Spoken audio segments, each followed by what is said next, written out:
Ana m akwa ịma na eziokwu ejiro n'aka abụrụ eziokwu. Do you understand what I said now? If I na-ekwukọta etinye a lot of people into trouble. Do you understand me? Ifuru eziokwu. Nke nwa mana ife a ifuru bụ the honest truth. But kid evidence, no evidence. Do you understand what I'm saying? The reason nji agwa gị ife a bụ maka ihe nna afọ na this social media. And out of experience of life. Ife mmadụ fụgasịgo, ife na-happen around somebody. Do you understand what I'm saying? Eziokwu ọbụla ejiro n'aka abụrụ eziokwu. Before a voice has something out, achọrọ m ka ị calculate these things na-achọ ịgwa gị. Jụọ onwe gị isi ajụjụ. Afụrụ m ife a eziokwu. Na-ajụ onwe gị ajụjụ.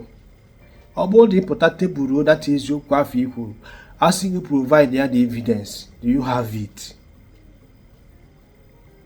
Nke nwa, eziokwu ịgbara onwe gị will set you free. Now, ifuru eziokwu ahụ true. For example, achọrọ m iji ihe dị ka mmadụ mere mmadụ forceful entry wee mara gị atụ. Do you understand what I'm saying? Ifuru mmadụ na o mere mmadụ forceful entry. I don't know if you get my point. On the process, onye a mere onye a forceful entry gburu onye afọ Igbo. Mana gị nwa bụ an eyewitness. I don't know if you get my point now. Nke nwa bụ onye bụ the whistleblower bro the 10. Wee je kpụta onye afọ asị that no mere mmadụ forceful entry and onye a won the process. Court wee bịa kpụta gị as a witness. Before court believe gị, you have to tender proof, evidence. Onwere ife dịka emotion n'ime court. Mana gị nwa fụrụ datin mana ife a ịpụrụ bụ eziokwu. But no evidence. Ifu that na ịkpachara anya, eziokwu afọ ijiro n'aka nwere ike bụ ya nightmare. I'm just being honest with you. Onwe some na-afụ eziokwu today. Mana ife ya na-emebi. Mana because of na gị na ojiro data eziokwu n'aka, alili egbuo ya. So what am I trying to tell you here?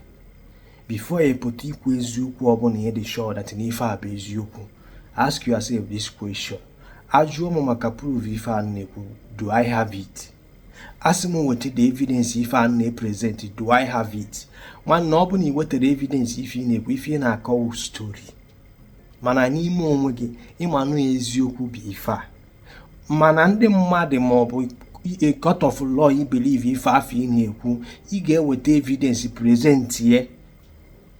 Ife a na-agba ekike etinye gị a lot of people na trouble and out of emotion. Ọ dakapụta kwuo ife afọ because of no ife ọfụrụ afọ.